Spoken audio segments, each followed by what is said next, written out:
Yeah. Because the reason I don't have to read that is there is back an anchor location again, right? Yes, that would be the reason. So we see that it's being recorded. Welcome, everyone. Laureen Kamalu, the chair of Indigent Defense Commission. And the date is Thursday, October 21st. The anchor location is in its place in the offices of the Indigent Defense of the state. And so we're going to go quickly through the first items. So we have enough folks to be here for voting, and our new executive director, Matt Barraza, will take that first item. All right. Well, thank you everybody for being here. And we know that some people have to leave to other meetings, so we'll make this as quick as we can. Commissioner Chair Kamalu has agreed to serve another term as chair.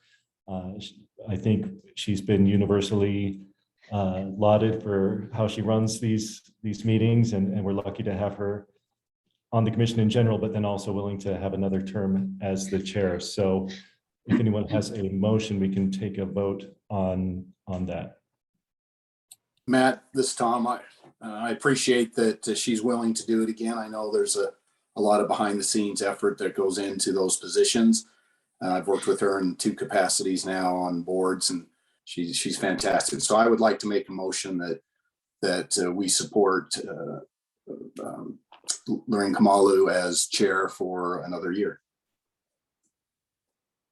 Mary Corcoran, second that. I'll second it. Or Mary seconded it. Okay. All right. With that, let's take a vote. All in favor of Chair Kamalu serving another term, please vote aye. Aye. Aye. Aye. Are there any opposed? Any opposed? I'm not hearing any opposed, so it's a unanimous vote. Thanks, everyone. It's an honor Motion to approved. be with you and to keep learning. I think last year when this happened, I cried. I'm not crying today. I'm like, I don't know very much. Oh, I'll try. No, in the short few weeks I've been here, it's been great working with Chair Kamalu, and I'm really pleased that she's agreed to this. We're lucky to have her. Importantly, it keeps some consistency. We have a new director coming in. It even makes more sense to have the chair stay in for another year. So I'm just grateful that she's willing to do it again. So Yeah. And just so everyone knows, like I asked Joanna pretty thoroughly last year, you know, what's involved extra, and it's not a lot extra, honestly, and anyone here could lead a fine meeting, but you do have to kind of be a texter and able to be reached. And thankfully I am quite reachable almost all the time. So I tried to do that for this staff. It's a great staff. Yeah. And then one other vote, is that right, Matt? Or no? Okay. If you would vote on the minutes. Right. Oh, okay. I can take care of that.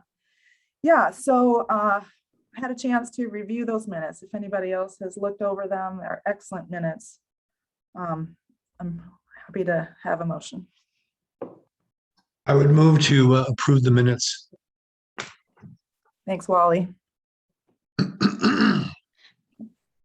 Second, anyone? Second, Rich Morrow. Okay, second from Rich. Very good. If there's anyone opposed to approving these minutes, please say nay.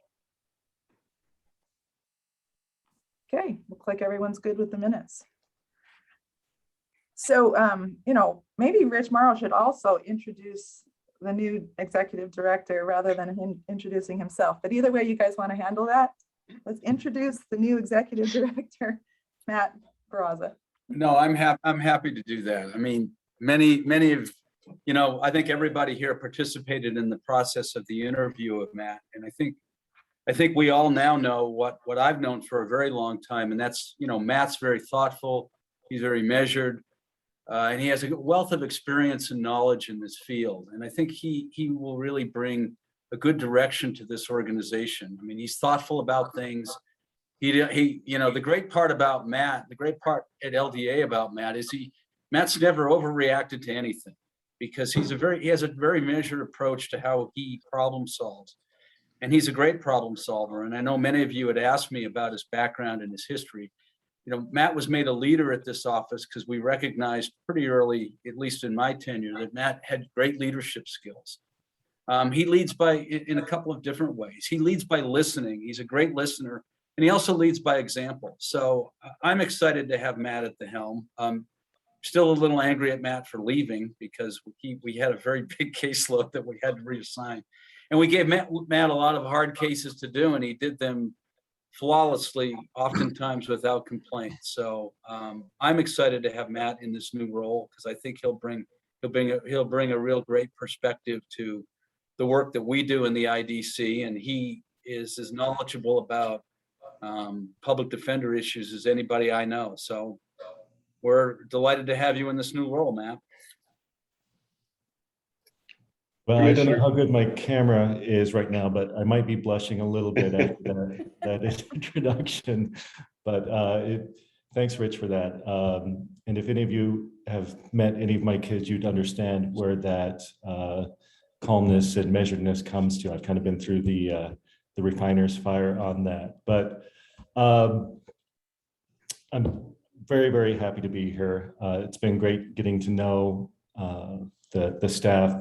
Every time I am introduced to anybody, the first thing I do is sing the staff's praises just because they're so knowledgeable and smart and dedicated to the work that we're doing here. I'm really humbled by the confidence that the commission has placed in me and that the vote that they took in hiring me for this position. And I look forward to meeting with the commission and working with you all to achieve the mission of the IDC. So here's to many more productive meetings, and we'll be working with you throughout the year to achieve our goals. So thanks. Yeah, thanks to both of you, and thanks, Matt. And he hit the ground running. As everyone knows that it's just busy year round for Indigent Defense. And one of the things that came out in summer meetings was that we wanted as commissioners to discuss a strategic plan. So Matt, go ahead and tell us what we know so far about that. Right, and that came up too in the interview process. So I've known even from before I started that was a priority for the commission.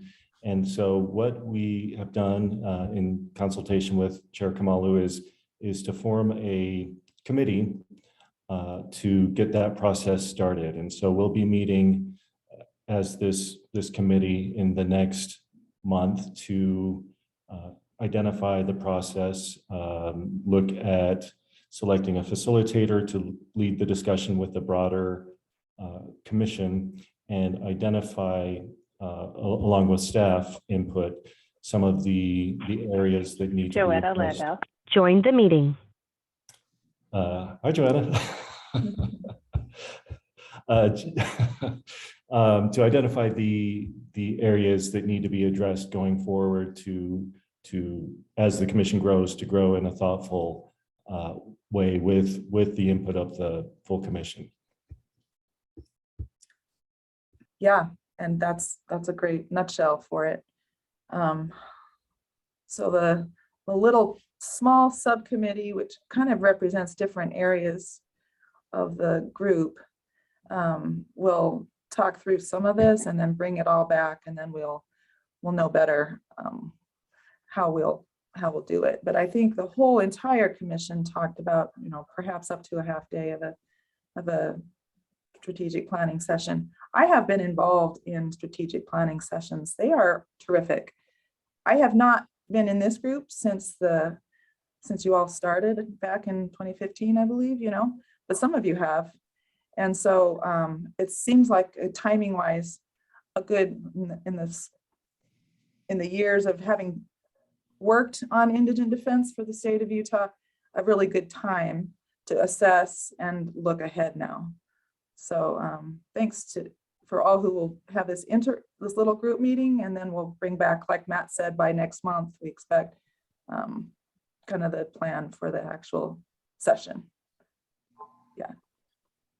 Good. Anyone else have something to say or question about that at all? Okay. Okay. Now, Greg, it's your turn. You're going to talk about grant priorities, decision planning. Yeah, thank you, Madam Chair. So I am going to share a presentation here really quickly. And we'll just walk through this. It should be pretty brief. So we are beginning our planning for the next grant process, which will be for fiscal year 23 that starts in July of 2022. And so I just want to really quickly recap what we did this last year for the current grant year. So our priorities this year were done in a tier system, and we focused mainly on management capacity. So tier 1 grant requests were those that established or increased the capacity of a managerial position in a first or second class county or a multi-system region. Tier 2 requests similarly were for increasing or establishing a managing defender position in a 3rd through 6th class county. And then tier 3 grant requests were all other requests that did not directly relate to managerial capacity. So with the amount of money that we were able to receive this year, we were able to fund tier 1 and 2 grant requests at 100%. Tier 3 was not funded. However, the commission did vote to approve mileage requests for tier 3. As a reminder, also, we worked with systems to identify appropriate grant requests this year through a process that included a system needs evaluation and then a collaborative meeting with each system. So this timeline is what we are hoping to follow for this FY23 grant process. So in November, we would look to establish the priorities and tier levels for FY23, finalize those in December so that we could release the notice of funding opportunity by the end of the calendar year. This would allow us to get that out before the system needs evaluation is due in January, so that if there's new applicant systems that wish to apply, they can fill out that system needs evaluation, and we'd have that information for the remainder of the process. So then in February, while our leadership is mainly focused on the legislative session, staff would work on analyzing the system needs evaluation and case surveys that came in.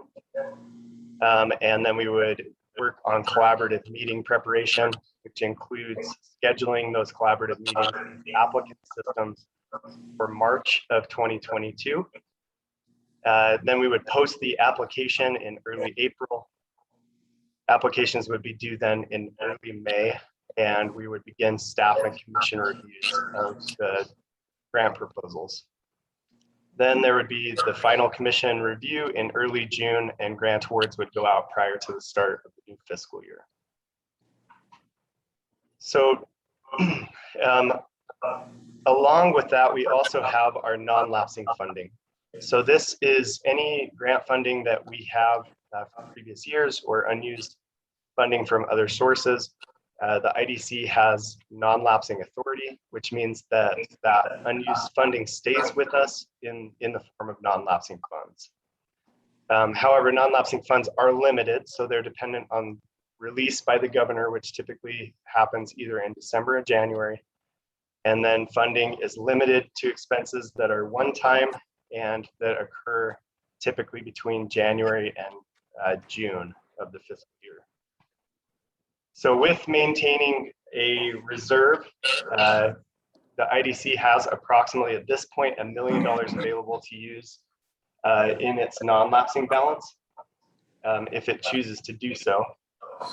However, by the time these notice of funding opportunities would go out, there's several factors that can cause that amount to change. I'm happy to elaborate on that if you'd like me to. But with that, funds done in a non-lapsing round could either be added to current existing FY22 grants through a simple grant modification process, or for systems that are not current grantees, we can utilize a simplified application and grant award to award funds to those systems. Last year, we actually did 2 rounds of non-lapsing availability. It was mainly focused on equipment and other one-time expenses that addressed a COVID-related issue. And we did open that up to both current and new grantees. Any questions on the non-lapsing balance before I move forward? No, and that's pretty interesting. I don't think I realized before about the non-lapsing funds. I mean, it makes sense thinking back on the year, but Greg, how did you arrive at the $1 million figure to hold in reserve for these purposes that you've explained to us?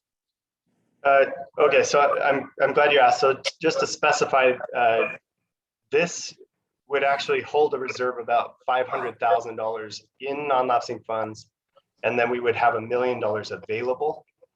And how we have arrived at that at this point, let me just grab my note here really quick on that. We had just over $1.3 million in the non-lapsing fund that rolled over from the previous fiscal year. And then we have certain things that have factored into the number that's closer to 1.5. Part of that is that Beaver and Parowan declined their awards. However, Iron County is meeting in some budget hearings next week, and they may be able to use part of that funding. And then also the line item that pays for our grants also pays for the operational funds for the office. And so those can vary, especially where we've had changes in personnel and things like that have occurred. And then the number could actually even go up as well due to unused funds from the current grant year. And that typically happens with our grants in the first quarter. And it's usually as a result of new contracts that aren't filled for a portion of the grant year. So our financial status reports for July through September just came in yesterday. So by the time we have our next meeting in November, we should be able to get an updated, more accurate forecast of how much money we actually have available. yeah, so first quarter of the fiscal year. That's what I was thinking. Yeah. Hey, Greg, I have a question. Sure. So these non-lapsing funds, I mean, this is not one-time money. This is ongoing money that we have available to us. Is that right? Yeah, so at the end of the fiscal year, when they close out our appropriation, whatever is remaining rolls over to the next year in the non-lapsing. It is, like I said, placed on hold for 6 months typically until they I mean, so, I mean, would we be able to obligate the use of this money in some kind of ongoing way? For example, if somebody came to us with a grant request to hire 2 new FTEs, would we have the authority, given the way that this money is managed, to authorize that? So because we would have to, I mean, all of our grants are awarded on a 1-year basis. So you can't necessarily do that because you can't anticipate receiving funding to continue those programs. But where all of our grants are done on a 1-year basis anyway, that would be a decision to make.